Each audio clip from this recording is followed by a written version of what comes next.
Hello guys, good morning. আজ আমি নিয়ে এসেছি তোমাদের সামনে একটা চুটুর পুটুর পকোড়ার রেসিপি, যেটা হচ্ছে কিনা এই পুঁই শাক দিয়ে তৈরি হবে। আর দেখতে পাচ্ছ, এটা হলো আমাদের ঘরের পুঁই শাক, মানে ঘরে হয়েছে, নিজের থেকেই বেরিয়েছে, লাগানো নয়। তো আমি পুঁই পাতা কয়েকটা কেটে নিয়েছি গাছ থেকে। তো চলো এবার এগুলোকে আমি কুচি কুচি করে কেটে নেব।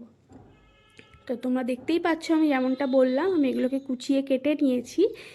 এবার আমি এর সঙ্গে যেগুলো মিক্স করব সেটা হচ্ছে ডাল, মুসুরির ডাল, যেটা আমি বেটে নিয়েছি। তোমাদেরকে আগের ক্লিপটা দেখানো হয়নি। মুসুরির ডাল বেটে নিয়েছি। এবার আমি মুসুরির ডাল বাটার সঙ্গে পুঁই পাতাগুলো মিক্স করে নেব, মানে এটাকে ভালোভাবে মেখে নেব। তার আগে কিন্তু ডালটাকে ভালো করে ফেটিয়ে নিতে হবে। আর এর সঙ্গে যে ইনগ্রিডিয়েন্টসগুলো দেবো সেটা হচ্ছে পেঁয়াজ কুচি, কাঁচা লঙ্কা কুচি, রসুন বাটা, আদা বাটা, আর আমি দিয়ে দেবো জিরের গুঁড়ো।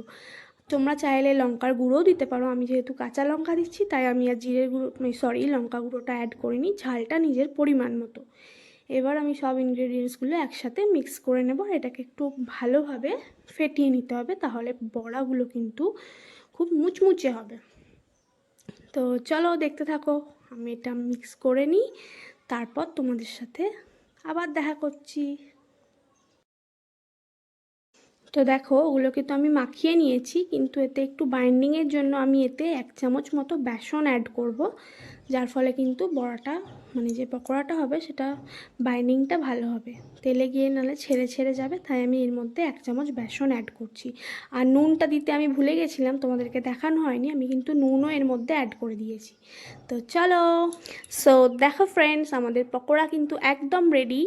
আর আমি তোমাদের আগের ক্লিপটা মিস করে গেছি, দেখাতে পারিনি, মানে খেতে বসে গেছিলাম, তারপর আমার মনে পড়লো ভিডিওর কথা। তো এগুলোই আমি তোমাদের দেখাচ্ছি। এটা কিন্তু খুব টেস্টি হয়েছিল। সো বাই, তোমরাও একদিন ট্রাই করো।